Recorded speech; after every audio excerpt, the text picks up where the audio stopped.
That's Chuck Aaron flying the Red Bull helicopter. Let's fly by.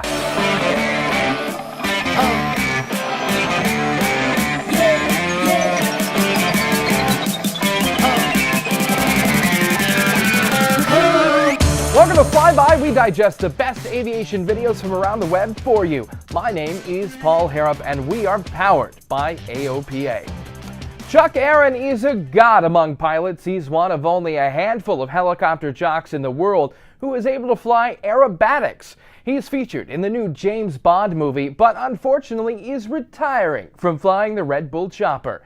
After 250 air shows, his last performance for the Red Bull chopper was at the Red Bull Air Races in Las Vegas. Here's a look back at some of his impressive work.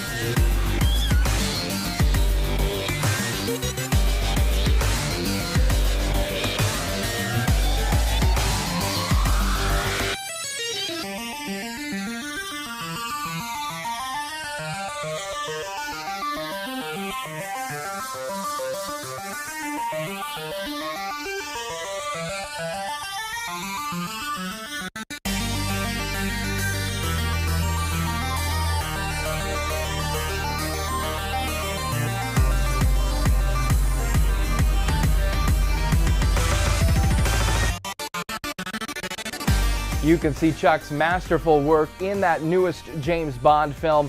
Blue skies, Chuck, you are absolutely in a league of your own.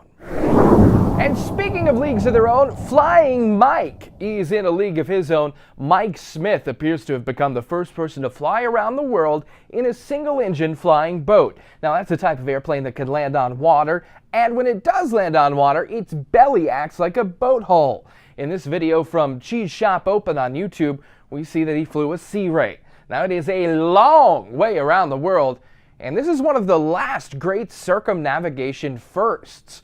And since there's so much water to cross, I'm betting that flying boat added a little bit of a layer of comfort. You don't want to wind up like this guy. Well done! So if you're a military pilot, first, thank you for your service. Second, at least you're not this pilot. Unless you are, and then, sorry, we're totally about to make fun of you. A $115 million AC-130J Ghostrider gunship has to be scrapped after exceeding its operational G limits. Why? Because I was inverted. According to Flight Global, while being operated at roughly 15,000 feet, the aircraft exceeded the targeted angle of side slip until it departed controlled flight, the report states. It momentarily went inverted before being recovered after losing approximately 5,000 feet of altitude. Yeah, in other words, it did some Dukes of Hazzard stuff, then some Top Gun stuff, and now it's a paperweight. In all seriousness, the crew landed safely, thank goodness. The gunship is a highly modified C-130 Super Hercules, basically a giant flying tank. They shoot heavy artillery and automatic weapons in close air support. The last few weeks, they have been kicking the crap out of ISIS and cutting off their oil smuggling routes. So yeah, this plane and its crew are awesome, even with that little Dukes of Hazzard moment. Speaking of them Duke boys, I found a car that even rednecks will turn their nose up at. And of course, it's on Craigslist. Take a look at this pile of crap. Someone took the fuselage from a 1963 Mooney and stuck it on, I guess, what's left of the running gear of an '84 Corvette, then powered it with a 1998 Dodge V6 and, of course, put it for sale. From the ad, the poster says, and I quote, "All you need is vision and capital and anything is possible."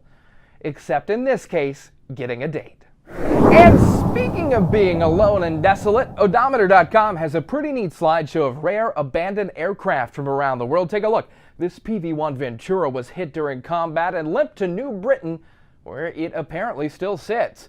And in Antarctica, there's a Lockheed Constellation trapped in the ice where it crashed on takeoff. You can find the whole slideshow at Odometer. That's Flyby. Hope your holidays are off to a good start. As always, please share this video to get general aviation all over your friends' feeds. You can find us on Instagram. We're Fly with AOPA. My name's Paul Harrop, and I'll see you next time.